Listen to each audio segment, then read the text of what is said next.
Hey everybody, Gamo here.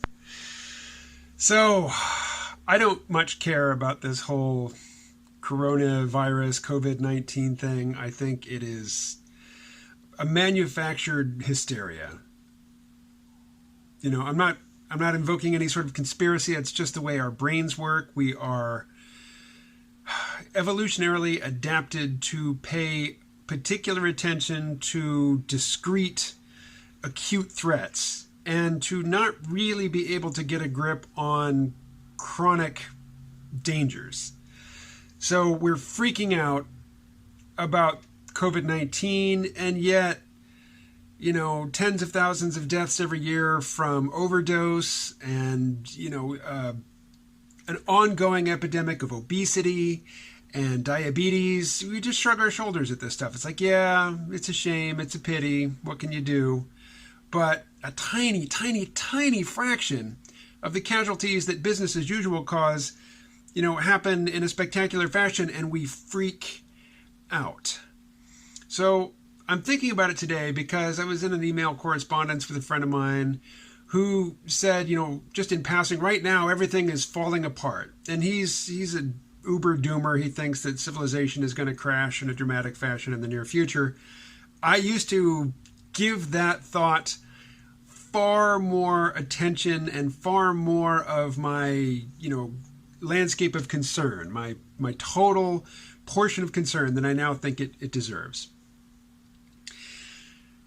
Coronavirus. Okay, when I was a doomer, before I was a doomer, when I was a techno-utopian, a singularitarian back in the 90s, I really enjoyed reading books by Kevin Kelly.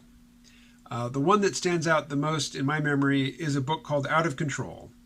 And I don't remember the full title, but it's about the new biology of machines. And he is an uber optimist. When I was a doomer, I was irritated with Kevin Kelly because he maintained his optimism.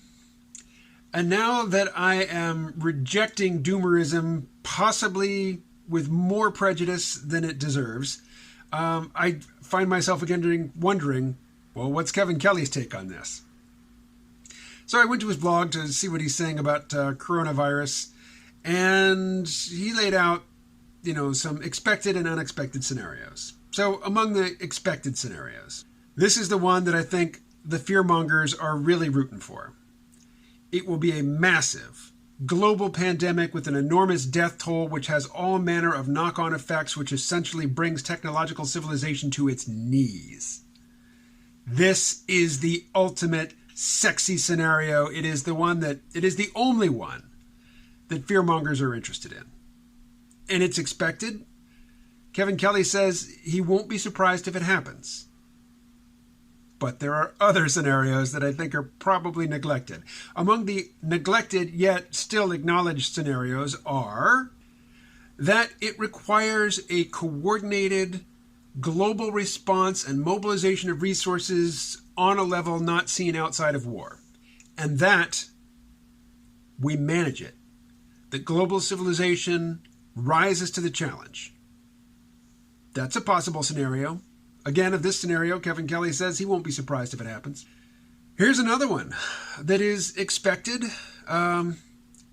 Coronavirus, we make huge attempts to contain it and eradicate it, and we fail, and it becomes like the flu. It is something that recurs year after year, and, we adapt to it, we take precautions, we get inoculations, but it's never eradicated, and it's just a fact of life. Again, the number of people sickened and killed by the coronavirus is minuscule compared to the number of people hospitalized and killed by the normal, run-of-the-mill, totally expected garden variety flu, which happens every single year. Here are some of the less expected, less acknowledged scenarios that Kevin Kelly lists. We discovered that this novel coronavirus isn't particularly novel. That it's been infecting people and circulating worldwide for quite some time.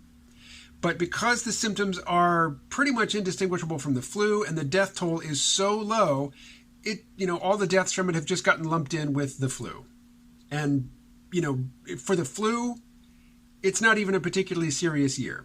There have been about half as many deaths, in this flu season than there was last flu season. So, until somebody decided that this was something novel and concocted a test for it, there was, in terms of the actual effects of the disease on, daily life and people's interactions and commerce and all that good stuff, there was just no reason to think that there was anything amiss. Here's another under-acknowledged scenario, that this novel virus is not one virus. There are various ways of testing for it, various organizations creating these test devices or test kits. What reason do we have to think that they're all testing for the same thing? What reason do you have to think that they're all testing for the same thing? Could be this is a variety of viruses. And again, the death toll has been so low compared to the normal annual death toll from the flu. This could have been circulating. These different viruses may have been circulating for quite some time, and we just never noticed because the effects, globally speaking, and in terms of the larger population, are minuscule. This one I see a lot because, I still have contacts with the conspiracy crowd. It's a bioweapon that escaped from a Chinese bioweapon lab in Wuhan. The darker version of this is that it was intentionally released. If you're a conspiracy, I almost said conspiratard. If you are of a mind to gravitate to conspiracy theories, and there's a lot of people who are, this is the super, super sexy scenario. This is not only, global catastrophe that brings industrial civilization to its knees, but it was deliberate. The reptilian overlords masterminded it. This one is, this is the flat earth scenario of this list. And, for those who gravitate to the dark, the conspiratorial, here's the king. The death toll in China from this virus or these viruses has been massive. And through an enormous, coordinated, skillful propaganda effort and through, threats of coercion and violence against the people, the Chinese government have managed to conceal the actual enormous death toll. And really, the zombie apocalypse is upon us. I don't think that the idea that the zombie apocalypse is upon us is even worth considering. What I do think is worth considering is that the zombie apocalypse scenario is so attractive to so many people because so many people in this civilization, even though compared to our ancestors, we are living lives of unparalleled ease, comfort, and safety, because of the massive disparity and because of the growing divide between the wealthy and the formerly middle class, an ever-increasing percentage of the population is taking on the attitude of fuck it. Fuck it all, burn it all to the ground.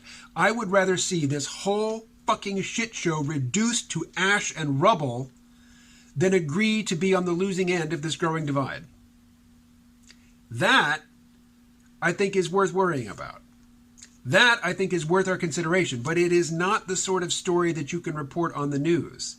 That there is growing cynicism, that there is growing anger in the population, that the systems of governance and commerce and wealth distribution and the maintenance of private property on behalf of the wealthy is so irritating that a sizable and growing percentage of the population would rather see the whole shit show come crashing down in an afternoon, even if it means that they die eaten by zombies, than see this thing continue.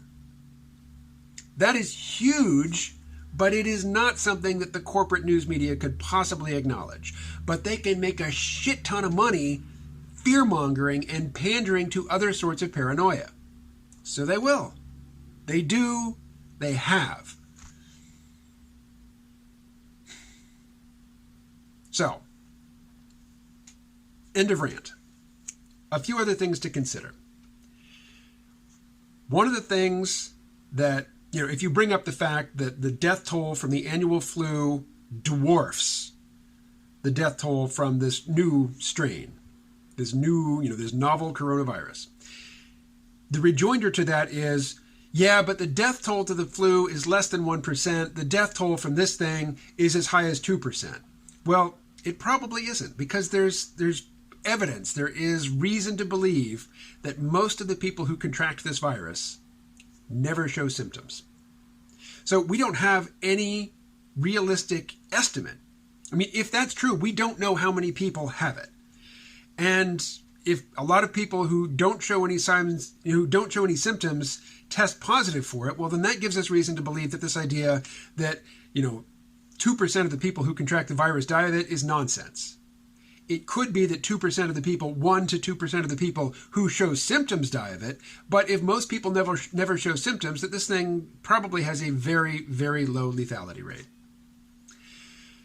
But anyway, in my opinion, if you've thought about the coronavirus for more than an hour, and you have taken some sort of precautions, like stocking up on food and electrolyte liquids, and you've purchased, sterile gloves and masks, you're done. You're covered.